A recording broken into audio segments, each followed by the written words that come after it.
Estamos con Hernán Gómez Bruera, a quien le aprecio que esté en el estudio. Bienvenido, Hernán, gracias por tu presencia. Querida Carmen, ¿cómo estás? Bien, gracias. Autor de Traición en Palacio. Y bueno, como comenté hace un momento, Hernán nos propuso hacer una revisión crítica del libro de Julio Scherer, dado que Traición en Palacio tiene como personaje central a Julio Scherer, y dado que Julio Scherer en su libro, aunque no es exhaustivo, menciona tu nombre, menciona tu libro. Déjame leer lo que dice en la página 300. Julio Scherer dice este caso, hablando del caso Oro Negro, que trae una cosa con Gil Díaz y todo este asunto que es tremendo. Bueno, aquí dice, hablando del tema de Oro Negro, dice en la página 300, en este caso y otros se llevaron a un libro impúdico, le llama tu libro. Libro impúdico de un señor, tú, llamado Hernán Gómez, plagado de falsedades, de versiones mentirosas, sin una sola prueba que lo sustente. Le llama un panfleto con información manipulada desde la Fiscalía. Panfleto con información manipulada desde la Fiscalía, acusa a la Fiscalía, acusándome de haber intervenido en distintas maniobras para obtener beneficios personales. No intervine en el asunto de Collado, tampoco en el de Oro Negro. Platico otro asunto donde este señor me involucró, el de Altos Hornos de México. Es uno de los momentos donde se refiere a ti y hace una explicación sobre los casos mencionados en tu libro, básicamente. Pues está enojado. ¿Está muy enojado. Contigo sí. Pero lo que me parece interesante es que en una entrevista que le hace Televisa muy recientemente, él dice que escribió este libro, que le hizo Denise Merker, dice que escribió este libro para contestar a las cosas que se decían de él, sobre todo un periodista que escribió un libro, no menciona mi nombre, pero sabemos que se refiere al mío porque no hay otro libro además sobre Julio Scherer. Y pues se está refiriendo a Traición en Palacio, pero lo que es muy interesante, Carmen, es que en realidad solo en el último capítulo habla del libro y no contesta prácticamente nada, o sea, no dice nada, no es puntual en las cosas que se dicen en el libro, en casos como el de Juan Collado, Alonso Ancira, Miguel Alemán, Banco Santander, Oro Negro, Cruz Azul y Aleática, que son casos que tú has estado, pues que hemos tratado en este espacio, que tú has tratado también con Pablo Díaz Gargari, el tema de Aleática, y realmente me sorprende que Julio se escabulla, bueno, pues sí, obvio, porque no sabe que no tiene cómo responder. Por eso el libro es básicamente embarrar de estiércol a todo el mundo y al final deja su tema, pero lo trata muy de pasada.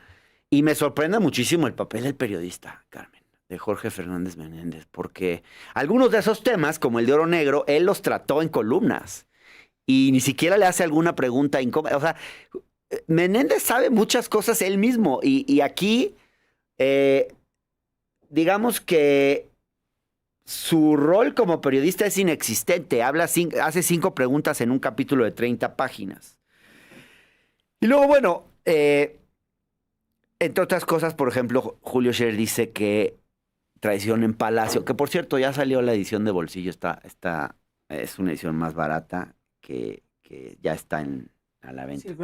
Sí, dice, por ejemplo, es un libro sin pruebas, sin evidencias. Y ahí el periodista en ningún momento le dice, oye, pero... El libro que intentaron censurar, dice aquí, de bolsillo. Pues sí, hemos hablado en otras ocasiones. Vi este círculo amarillo, dice, el libro que intentaron censurar. Hemos hablado en otras ocasiones del acoso judicial que se derivó a partir del libro y cómo intentaron prohibirlo la venta, sacarlo de las librerías. Está denunciada la editorial Random House por parte de Julio Scherer. Yo tengo varios juicios por la publicación de este libro.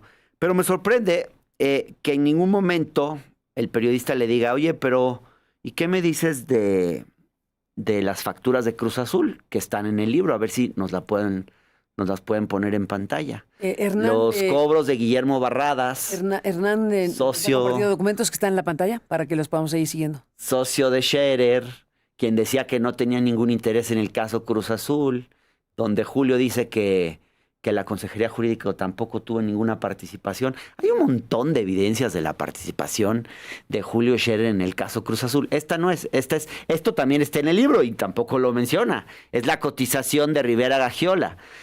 Lo que pasa es que les di un montón de documentos, entonces yo creo que ya hasta se van a confundir con todo lo que les ¿por qué no pasó. vas indicando cuáles son? Pero hay una factura hay unas facturas de Cruz Azul donde pues se puede ver lo que cobró Guillermo Barradas. Ahí está, por ejemplo. Eso está en el libro. Porque en ningún momento, y este es un abogado cercanísimo a Scherer, es muy sabido de la cercanía, es un despacho, el de García González y Barradas, que despegó incluso durante tiempos de Scherer como consejero jurídico. Y el periodista nunca le dice, oye, ¿y esta factura qué onda? O vamos al caso de Interjet, que creo que es muy interesante. Este caso que yo expuse aquí hace mucho tiempo, que Pablo Díez también en su momento habló del tema. Bueno, pues estaba en problemas Interjet. Cuando Miguel Alemán va a ver a Julio Scherer, le comenta de los problemas que tiene la empresa. Y Julio le dice, híjole, pues vas a tener que irte a concurso mercantil. En realidad no es tan claro que la empresa necesitara irse a concurso mercantil, porque ya había un acuerdo de Interjet con el SAT, que es ahí está. Había un acuerdo, esa página y la siguiente. Y ahí se ve clarito. Allá había un acuerdo de Interjet con el SAT para ponerse al día en los temas fiscales. Había una deuda grande, como de 1,000 millones de pesos. Entonces, realmente, Interjet necesitaba, según un parecer que hizo McKinsey en su momento, un agente de McKinsey, que ahorita te voy a decir incluso el nombre, había emitido una opinión de qué se necesitaba para salvar Interjet. Pablo Ordorica. Y voy a conseguir después ese documento y compartirlo, pero Interjet requería de unos 50, 60 millones de dólares para salir adelante. 40% era de deuda, 50% era de capital de trabajo, digamos una inyección de capital que necesitaba. Imagínate, Julio Scherer, cuando habla con Miguel Alemán, le dice, necesitas irte a un concurso mercantil. Y entonces, supuestamente, Miguel Alemán le pregunta, bueno, ¿y con qué despacho voy? Y Julio, según él, le sugiere, pues, yo te recomiendo a dos. Los buenos son Rivera Gagiola o Jaime Guerra. Miguel Alemán ni fue con Jaime Guerra. Bueno, hay versiones de que ni siquiera le recomendó a Jaime Guerra. Consulté al despacho de Jaime Guerra. Me dice que él nunca hizo ninguna cotización. Esto lo acabo de consultar con él. Y en el caso de Rivera Gagiola, fíjate qué coincidencia, que tampoco el periodista le pregunta. En el despacho de Rivera Gagiola trabaja Rodrigo Lagos Scherer. Eso lo pueden consultar ahorita. En este momento, métanse al despacho de Rivera Gagiola y ahí trabaja Rodrigo Lagos Scherer, el sobrino de Scherer. Y en este despacho le hacen una cotización escandalosa por cerca de 40 millones de dólares. No 9 millones de dólares, como se dijo ayer equivocadamente en la entrevista en Televisa. 9 millones, Carmen, eran solo para empezar a estudiar el asunto. Estudia el asunto. O sea, órale, cómo cobran por estudiar, ¿no? Ojalá, a ver, cualquier académico ya quisiera, de la Facultad de Derecho, quisiera eso por estudiar un tema, ¿no?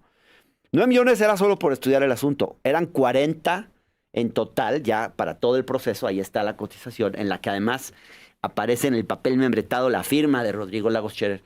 Entonces, 40 millones de dólares para salvar una empresa que necesitaba 60.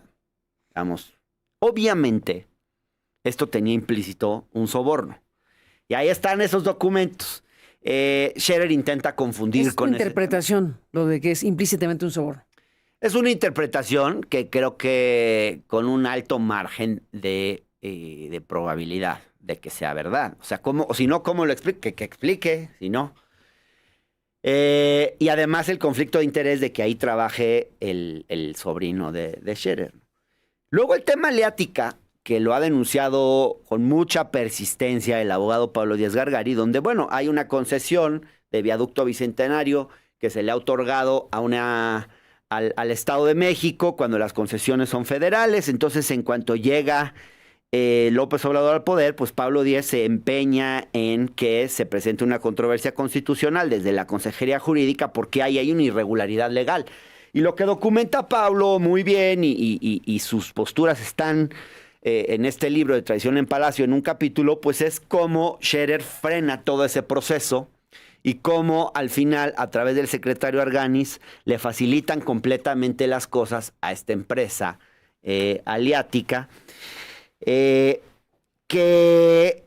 es la que compró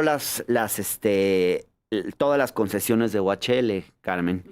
Y aquí es muy interesante porque ahí hay también un conflicto de interés familiar con el hermano de Julio Scherer, que se llama Pedro Scherer, y con el sobrino que se llama Ricardo Lagos Scherer también, porque ellos trabajaban para Aliática. De hecho, ahí les voy a mostrar una factura que de varias, pero está en el formato que es más difícil de leer, pero esta factura que pueden ver por ahí es de la empresa Alfaro Dávila y Scherer, que cobró pues grandes cantidades de dinero. Este es por $800,000.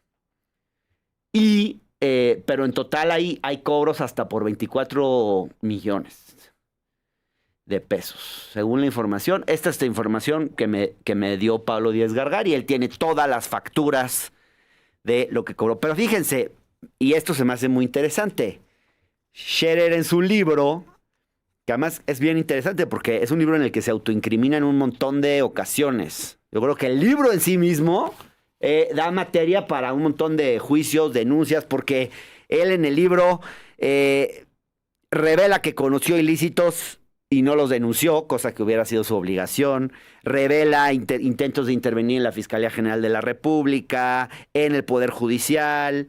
Pero sobre este punto en particular que estamos hablando, fíjense lo que dice Carmen. Pero también dijo, está hablando de una conversación que tuvo con Pablo Díaz, dice, también me dijo que mi hermano y un sobrino que trabajaba en un despacho se habían beneficiado del asunto, del asunto de Aliática, del viaducto Bicentenario. Y ahí reconoce él, mi hermano le proporcionó servicios profesionales a un fondo australiano que se llama Aliática, que finalmente compró todas las concesiones de OHL. Mi sobrino tiene más de 10 años de trabajar para Aliática. Como digo, es un fondo australiano que compró estos activos. O sea, es tan poco cuidadoso el propio Scherer que él mismo reconoce cosas aquí, ¿no? Y entonces está contando que Paulo Díez le sacó todos estos temas y dice, cuando dijo que mi hermano se había beneficiado con eso, yo le dije que se fuera a la chingada y me fui. Fíjate el nivel de soberbia de Julio Scherer, o sea, no intenta aclarar nada, ni siquiera, o sea, está reconociendo. Su único argumento es lo mandé a la chingada porque me dijo la verdad. Digamos, ahora sí que a confesión de parte, relevo de pruebas. Entonces, este es un libro, Carmen, que creo que tiene mucho, no responde a las acusaciones que se le están, ni a las imputaciones que se le han hecho. Julio Scherer Ibarra ha demandado, además, a todos los que lo hemos expuesto públicamente. Lo hizo con Pablo Díez, lo demandó por daño moral, demandó a Cédric Raziel y a Georgina Serega por el libro de Segalmex, donde también se lo cuestiona por el papel que tuvo en la trama de Segalmex a través de Bernardo Fernández, pues un amigo muy cercano de la familia. Me demandó a mí con varias demandas en mi contra por la publicación del libro Traición en Palacio, y ahora pues sale con estas tan pocas respuestas en este libro, donde pues realmente no logra aclarar nada, confunde más, e incluso, yo diría, se autoincrimina y da materia para nuevas carpetas de investigación en su contra. Veo también que Julio Scherer en su libro, bueno, pues hace alusión, desde luego él niega todo lo que estás planteando al respecto de casos en donde se pudo haber involucrado, él lo niega categóricamente, cita al fiscal, cita la famosa investigación que abrió la Fiscalía General de la República, en donde Gertz Manero intentó, sin lograrlo, vincular a proceso a los abogados cercanos a Julio Scherer sin imputarlo a él. Así es. Él se refiere a esa parte de la historia y dice, entre otras cosas, en la página 293, que el fiscal, valiéndose de los periódicos, insistía en que yo estaba involucrado en manejos turbios. Incluso una primera plana de Reforma se tituló Fraude de Estado. Nunca había escuchado fraude de Estado, dice Julio, para hablar de este asunto. Era una barbaridad. El fiscal judicializó la carpeta y el juez al que llegó el procedimiento por parte de la Fiscalía rechazó los cargos en contra de estas personas. Pero incluso el juez sostuvo que, en mi caso, se habían violado mis derechos humanos porque se me estaba increpando, molestando a través de una judicialización cuando yo no estaba como parte de los inculpados, y efectivamente nunca lo inculpó. ¿Qué tenía yo que ver en eso si no estaba metido en esa carpeta? El juez no solo lo rechazó, incluso decidió someter mi expediente a la CNDH. Y abre un paréntesis y habla de la actual, bueno, de la presidenta de la CNDH, quedó en manos inexpertas en la CNDH. A mí me tocó constatarlo en carne propia, dice Scherer sobre Rosario Piedra. Volviendo al juzgado, en una segunda instancia se confirmó que no había un delito en esa carpeta, pero también se dijo en la segunda instancia que no se mandaría la carpeta a la CNDH por lo que se refería a mi persona. Independientemente de eso, fui a la Comisión Nacional a quejarme por las conductas que yo considero arbitrarias del fiscal, injustas y tendenciosas hasta ilegales. Pero la CNDH, como yo no había visto nunca, en su resolución dijo que toda vez que había consultado a la Fiscalía General y ésta le había dicho que no se violaban mis derechos humanos, entonces no había violación alguna. Esa fue la respuesta que obtuve de la CNDH, que encabeza la señora Rosario Piedra. Recurrí entonces a la Comisión Interamericana de Derechos Humanos y muestra aquí pues los documentos en cuestión. Está contando el caso Collado, que es el más conocido, de cómo intentaron extorsionar a Juan Collado, tratando ofreciéndole los abogados socios de Scherer, de los que ahora se deslinda, por cierto, en el libro dice que no tiene nada que ver con ellos, y tampoco los defiende, me llamó muchísimo la atención. Sí, dice, el juez los liberó, pero a ver, sí. El juez los liberó porque es un juez que tenía un fuerte conflicto de intereses, eso lo podemos hablar en otro momento. ¿El juez Padierna? Ajá, el juez Padierna. Y porque Saldívar dio ahí una indicación de que lo liberaran, porque había un compromiso muy fuerte entre Scherer y Saldívar en todos estos temas. No en balde, Scherer habla tan bien de Saldívar en el libro. Pero fíjate qué interesante. A Juan Collado le ofrecen salir de prisión a cambio de venda Caja Libertad a un precio irrisorio, ¿no? Este rollo de libertad por libertad.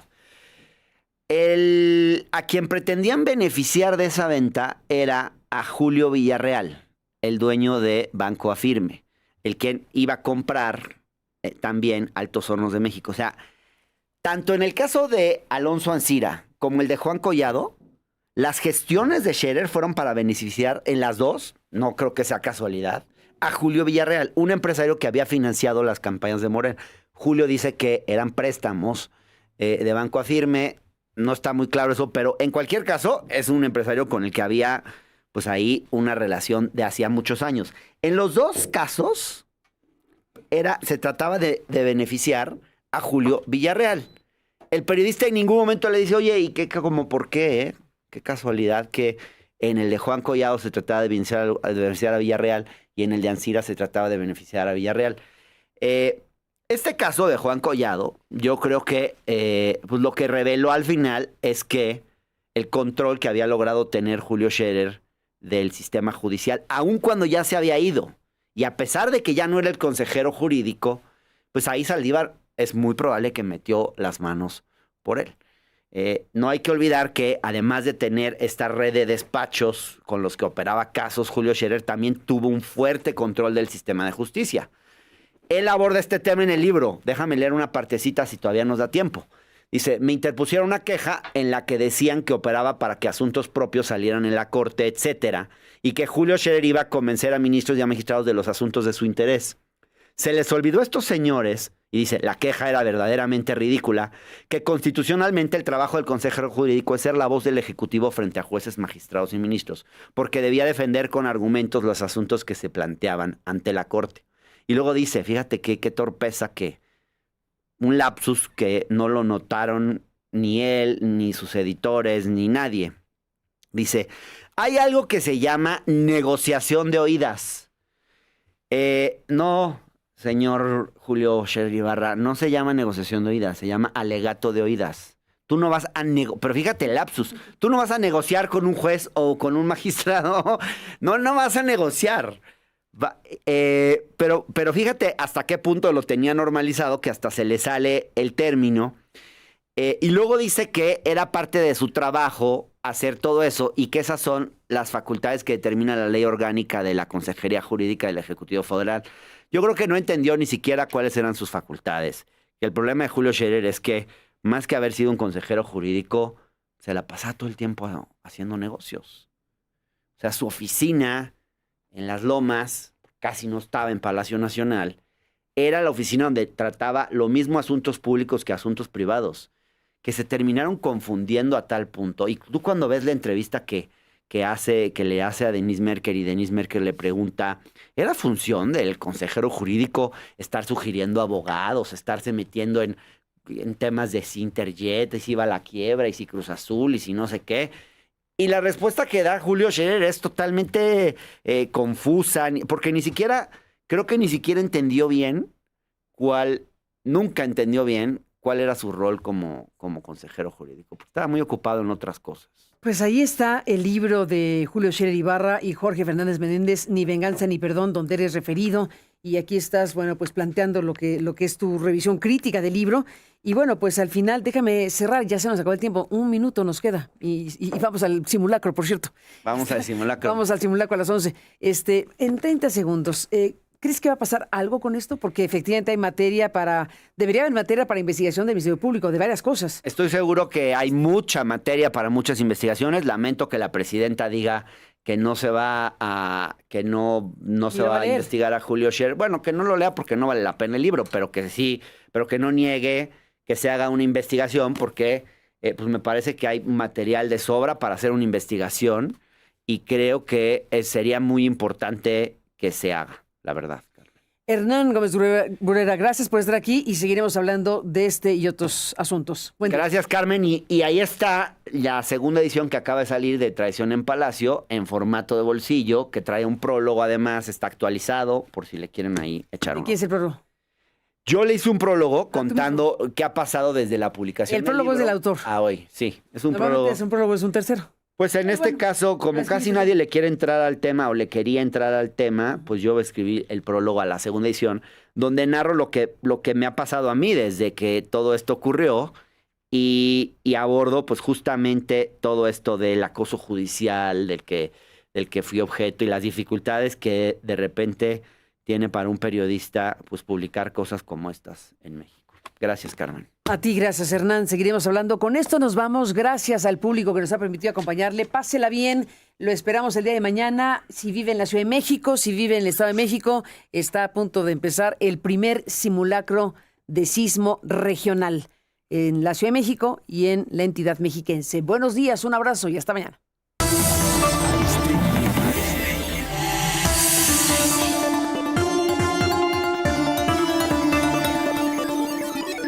Aristegui Noticias.